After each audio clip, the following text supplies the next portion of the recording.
Alors, merci, M. Roy. Ça parle un peu, dans le fond, là. Vous êtes superbe en avant. Notre prochain invité a été journaliste et animateur à Radio-Canada. Il s'est empressé de rejoindre le mouvement souverainiste dès la fin de sa carrière. En 2009, il a reçu le prix Raymond Charette, attribué par le Conseil supérieur de la langue française pour sa contribution à la diffusion d'un français de qualité. La même année, il a commencé à militer au sein du Parti québécois. Au congrès de 2011, il a été élu président du Conseil exécutif national du Parti québécois. Son mandat se terminera au congrès du mois de septembre prochain. Mesdames et messieurs, accueillons M. Raymond Archambault.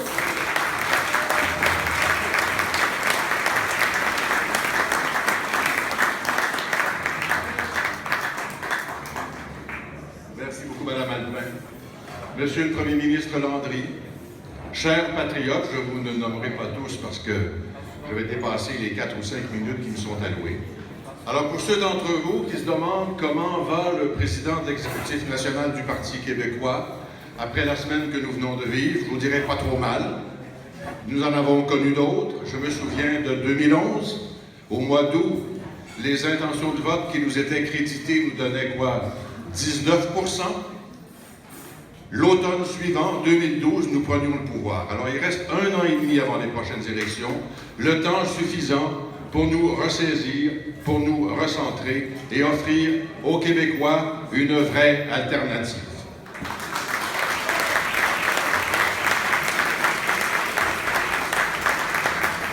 Mme Alpin l'a dit, mon mandat va se terminer à la fin du prochain congrès, au mois de septembre, et j'ai décidé, il y a longtemps, de ne pas en solliciter d'autres.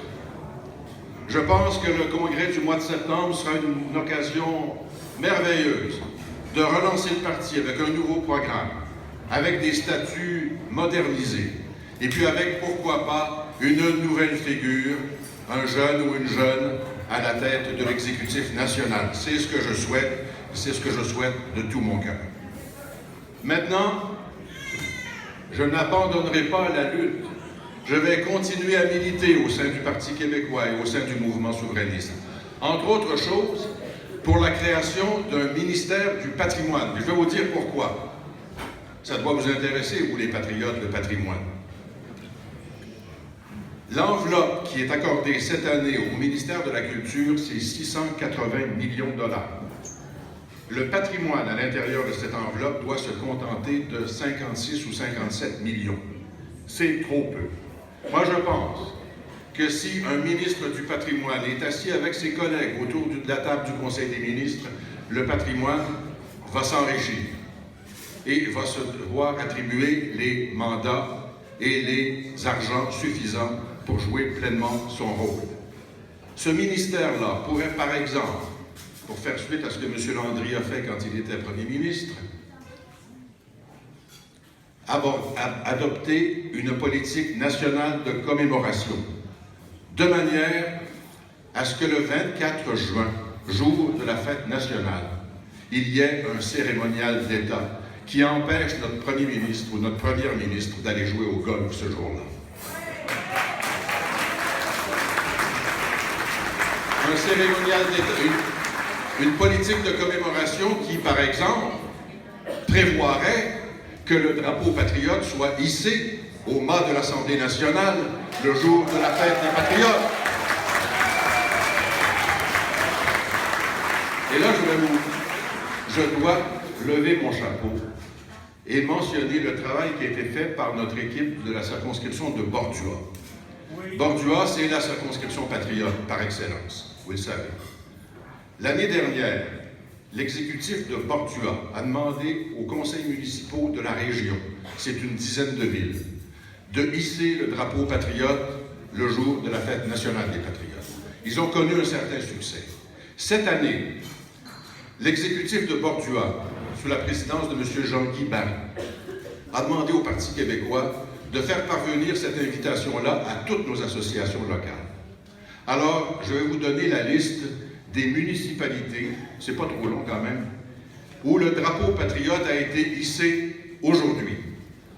D'abord dans Bordua, Chambly, Belleuil, McMasterville, Mont-Saint-Hilaire, Otterburn Park, Saint-Antoine-sur-Richelieu, Saint-Charles-sur-Richelieu, Saint-Denis-sur-Richelieu, Saint-Jean-Baptiste, Saint-Marc-sur-Richelieu.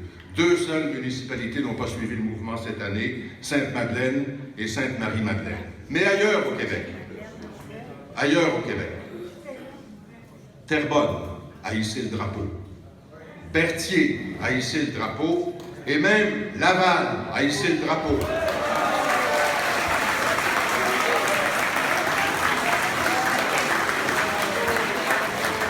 Et évidemment, nous avions aussi mandaté notre aile parlementaire de demander... Pardon?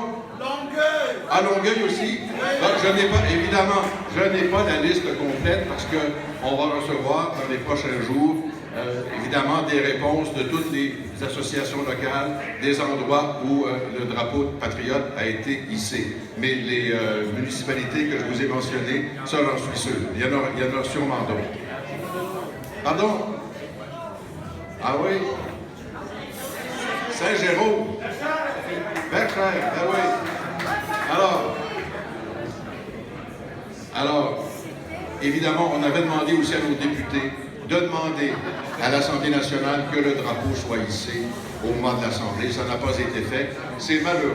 Mais si nous avons un ministère du patrimoine et une politique nationale de commémoration, il faudra prévoir que le jour de la fête des Patriotes, le drapeau tricolore soit hissé au mât de l'Assemblée nationale et devant toutes les hôtels de ville du Québec. Merci et à bientôt.